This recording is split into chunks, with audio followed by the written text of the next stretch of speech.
My parents never wanted me, so they bought me a broken car in hopes I'd crash somewhere and they wouldn't have to see me again, but they ended up losing both their sons this way. Posted by you/CheezItBitBoy. My parents' favoritism towards my older brother, 20M, was always obvious. He got a car for his 18th birthday. It wasn't a new car or anything, it was a 20-year-old Lexus that was in pretty good shape, and he rubbed it in my face for the rest of his senior year of high school. Compared to my brother, I get just as good grades as he does, sometimes even better. I worked my hardest in the hope of fairness, and I even did some volunteering, cleaning up garbage in my local area. But then my 18th birthday came and went a few weeks ago. The only thing I wanted, the only thing I was hoping for, was a car. I wasn't expecting something like a new car or a sporty car, just something reliable like my brother got. But the party wasn't anything like my brother's 18th. For his 18th, my mom baked the cake herself. It was a delicious layered chocolate pudding cake. For mine, I got a sheet cake from the supermarket. For his party, they got a DJ. For mine, it was my dad's old boombox with a couple of mixed CDs. We went through the whole party, and I figured my parents might have just been waiting to spring a surprise gift on me. But that didn't happen. I asked them as things were wrapping up why there was no car when my brother got one, and they said they felt like he'd worked harder for it. I asked what he did that I didn't do because I did all of that and more. My grandma was nearby and heard everything. She then asked them why as well. She ended up lecturing my parents, saying she was extremely disappointed in them for showing favoritism. Then she proceeded to announce to everyone still there that my parents thought it was fine to get their firstborn son a car and a DJ, but not their second. She even pointed out how much harder my parents tried for my brother's 18th birthday than they had for mine. My uncle was the first to stand up and say something, followed by everyone else who hadn't left yet. I ended up just walking away and going to my room to sit and think. I got a few apology calls from relatives, and my grandparents convinced me to go out with them for the evening. But when I got back, my parents were pissed and told me I had shamed them in front of the whole family. I just walked past them because I didn't want to fight. The next few weeks went by with the silent treatment between us. Then, a few days ago, my parents suddenly surprised me with a white 98 Subaru Legacy that runs great. They practically threw the keys and the title in an envelope at me and said to have fun. I got the car, and they're paying for insurance for the next 6 months like they did for my brother. I know a car isn't really a right, but a privilege, so I feel like I've essentially blackmailed my parents into getting me one. Update 5 months later. I've not logged onto this account in roughly 5 months, so now I can tell you all the rest of what happened before college starts. But before that, there are some things I want to address from previous commenters. I literally needed a car because there was no way for me to get a job without one. I had no personal transportation and live over 10 miles from the nearest bus stop. So for those who kept telling me to give the car back because they think I was either too spoiled and should accept that life is unfair, or that I shouldn't take handouts, or that I shouldn't accept gifts from crappy parents, please just stop. My inbox was so crammed full when I logged back on that it took some time to go through it all. It doesn't really matter anyway though. I did get a part-time job that later went full-time for the summer after I graduated. But 3 weeks into working part-time, the Subaru blew the head gasket while on the highway at about 45 miles an hour. The temperature gauge redlined, and I had to pull over and call for help. My grandparents took a look at the car and found that someone had run a lot of gasket sealer in it, and it was still in the coolant. The car was basically band-aided back together before my parents bought it and was then barely hanging on by a thread. It drove great, and I was never pushing the car hard as I'm kind of a slow driver. My parents claimed no prior knowledge of the problem, but their only real reaction was to shrug and say it was karma for making them get me the car in the first place. That was a mistake because my grandparents were right there to witness it, and they tore into my parents like none other. My grandma told me to go wait in my room and let them sort it out. It was 2 hours before I was called back into the living room. My parents were on the couch and looked like they'd been metaphorically hit by a truck. My uncle and 2 other relatives were there now too. My grandparents had gotten it out of them that when they bought the car, they just looked for the cheapest thing they could find close to the area that still ran and bought it, no questions asked. They didn't even bother to inspect the car, let alone properly read the ad for it.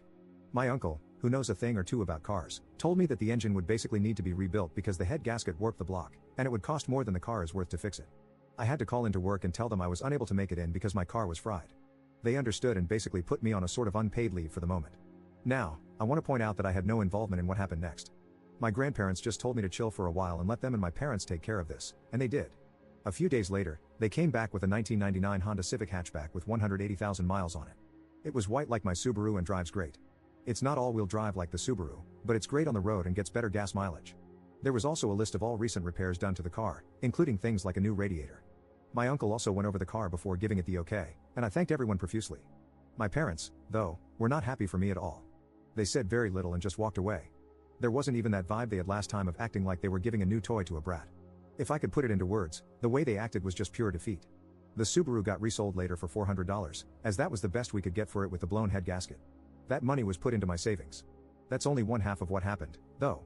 You see, when I said I did better in school than my brother, I wasn't kidding. My brother got a 30% scholarship after he finished high school, while I got a 50% scholarship. Not at the same college, of course, but at one comparably good that was also closer. To say my parents were shocked is an understatement. Of course, they just both looked unhappy as soon as the shock wore off. I decided it wouldn't be a good idea to poke the bear by asking them about it, but my grandma thought otherwise and poked that bear, and I mean really poked it. First, she asked if my parents were happy for me. They claimed they were, but it really didn't show in their attitudes. So my grandparents finally asked what their problem was. Why did they dislike me? Their second son was doing great, even exceeding expectations, and they can't be happy about it? Did they want me to fail? Were they hoping I'd fail? What is the deal? My mother looked really upset, and my father couldn't look me in the eyes. They both meekly said they were happy for me and managed to say they wanted me to take the world by storm when I go to college. They even said they'd help pay some of my tuition as well, just like they are for my brother. My grandparents sharply said that they had better keep their word because there should never have been any favoritism, period. I thanked my parents for their help, received a light, if not limp, handshake from my father, and a very stiff hug from my mother. It all felt so forced. I was and still am extremely thankful for the car and the tuition, but my parents just drained the room of all emotion. I ended up asking if my grandparents knew what it was that made my parents act this way. I asked if I was an accidental pregnancy or something. They gave me the "it's time we told you" look. Well, I'm not adopted like so many asked, but I was unplanned. Sort of. You see, my parents wanted both a girl and a boy but got 2 boys instead. My brother came out as a boy, so my parents were really hoping to get a girl on the next go. They had a prior agreement to stop after 2 kids. They never got a girl. My grandma told me they refused to find out my gender until after I was born. They were convinced I'd be born female, and they bought a lot of baby stuff for a girl. But they didn't get a girl. My grandma said I ended up using all of my brother's hand-me-downs until I was 3 years old because my parents had bought so much girl stuff in advance that they couldn't use. So, I was just a disappointment to them from the time I was born. My grandparents said they know my parents are screwed up, but they've been this way for so long that there's no point in expecting them to change. Since then, my parents haven't spoken to me much about college. In fact, they ignore the subject as much as they can. Thanks to some of the warnings I got from people who messaged me, making me paranoid, I called the college I've been accepted to and made sure to tell them that if anyone calls or emails pretending to be me, or if my parents call trying to say I'm not coming, they should call me for a double or even triple check if anything like that happens. I mean, I kind of doubt my parents would do that sort of thing, especially after everything that's happened, but I felt like playing it safe was the better option. There was something that I really didn't expect to happen. My brother called me out of the blue to talk. He said our grandparents had called and told him everything. He apologized for what happened in his own way and said he hopes that once I'm on my own, I won't need to come back. He actually admitted to me that when he finishes college, he's going to stay in the state he's in because he likes it there. Our parents really want him to come back when he gets his degree, but it looks like that's not happening. I said I don't blame him, and I may do the same. The rest of the conversation was a bit awkward because we aren't really used to speaking to each other much anymore. My grandparents and the rest of the family held a surprise party for me over the weekend. They made it almost like a repeat of my brother's 18th birthday, with a DJ and a big chocolate cake my grandma made. I couldn't thank them all enough. My parents attended the party, but they were like wallflowers the entire time. They didn't say or do much, just stayed sitting at a far table in the corner and drank quietly. The look of defeat they had was even greater now. I think the party wasn't just to congratulate me, but also to rub it in my parents' faces that they should have done better. The rest of the family has made their disappointment in them clear. They seemed like they wanted to leave the party for a while. I can't say I blame them. They were being humiliated into staying where they were. My grandma said, "You're never too old to be taught a lesson in humility." As for my personal life, my part-time job went full-time after high school, and I've been working hard to build my savings before I leave for college. I made minimum wage, but a job is a job, and I want to leave it with my best effort put in before my 2 weeks notice is up. I doubt I'm going to be coming back here to make another update, so thanks for reading. Update 2 years later. I've been away for 2 years, and I kinda expected I'd be back to post one last time in 2024, because my brother went for a 4-year bachelor's degree, much like I currently am. For those who remember my previous posts, I'm the guy whose parents were verbally backhanded by the family for showing blatant favoritism toward my older brother, and I later found out from my grandma that the reason I was treated differently was because my parents had wanted their second child to be a girl. My grandma ended up admitting even more to me later, after I left for college. Before I was born, my parents were so convinced that I'd be a girl that they bought a bunch of girl stuff without even checking my gender through ultrasound. About a year ago, my grandma told me that my mother had tried to raise me as a girl for the first 6 months of my life. She was putting me in girls' clothes and calling me by a different name, and my father enabled it all. I know it's true because my grandma showed me old family photos of me with my brother when I was an infant, and I was wearing pink in all of them. There was even a visible name tag in some of the photos with the name my parents wanted for a girl.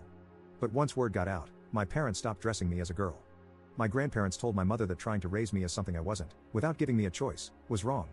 Though my family is rather old school, my grandparents are surprisingly open-minded people, and they put the hammer down on my parents, so the girl treatment stopped. But instead of getting new clothes, my parents gave me my brother's hand-me-downs for years until my grandparents noticed that too and did something about it. Finding out all of this made me realize that my grandparents kept my childhood from being far worse than it was, and they never told me until these past couple of years. I am incredibly thankful for them. My mother apparently struggled to call me by my real name for 2 years or so.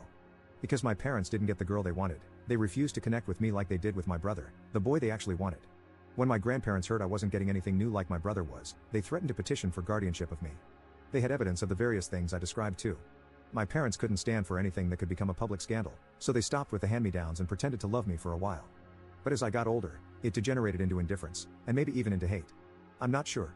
Hate means you still care in some way, but indifference is the actual opposite of love. I just know my parents couldn't accept that their favorite son wasn't the best at everything compared to their unwanted son. Since I moved out, they've barely interacted with the family. They threw themselves into work, partly because the rest of the family forced them to contribute to my college, like they did for my brother. But also because, to them, working was the only thing that gave them a reason to tell everyone to leave them alone. My grandma suspects they've even slept in their cars a few times to avoid coming home.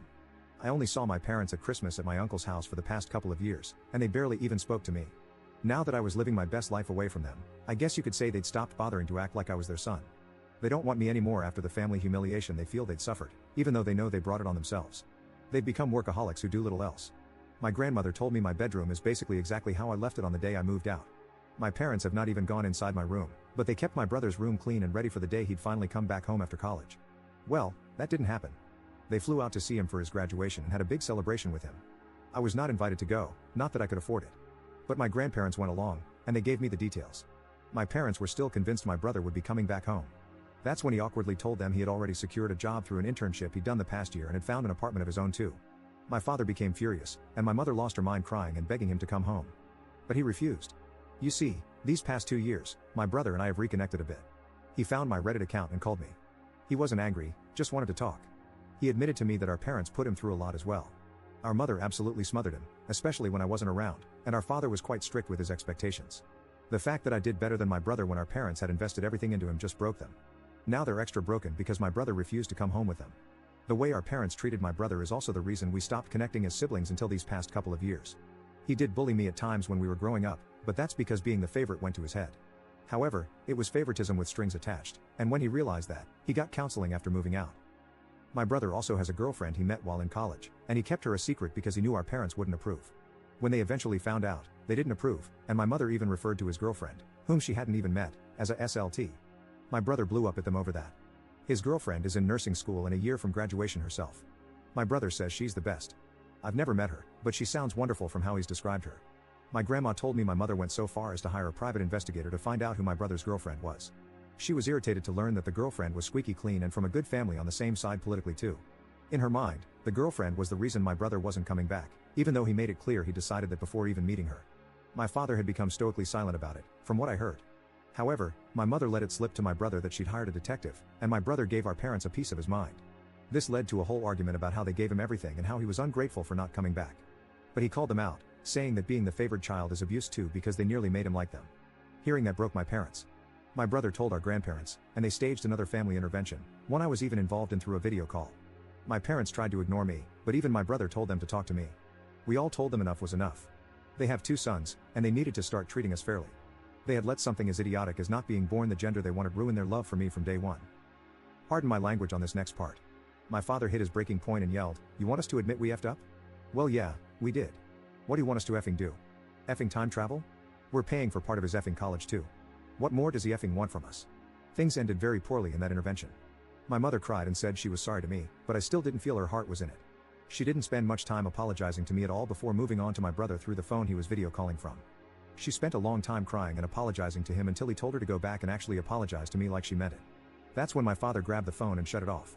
Then he just sat down and told everyone to leave. The last thing my grandparents said to my parents was that they were so disappointed in them, and that maybe losing both sons would show them they should never have favored one. Right now, my parents are not on speaking terms with the rest of the family. My grandma heard a rumor they might be planning to move, but they have a paid-off country house and great careers. I feel like they'd be fools to move, but since my brother isn't going back and I'm likely not either, I suppose it's not really an issue. I kind of doubt they'd welcome me if I came to visit after all the crap that went down. I am still thankful to them for helping pay for my college. My student loans were significantly reduced, thanks to them. But as parents, I think we can all agree they just didn't do a good job.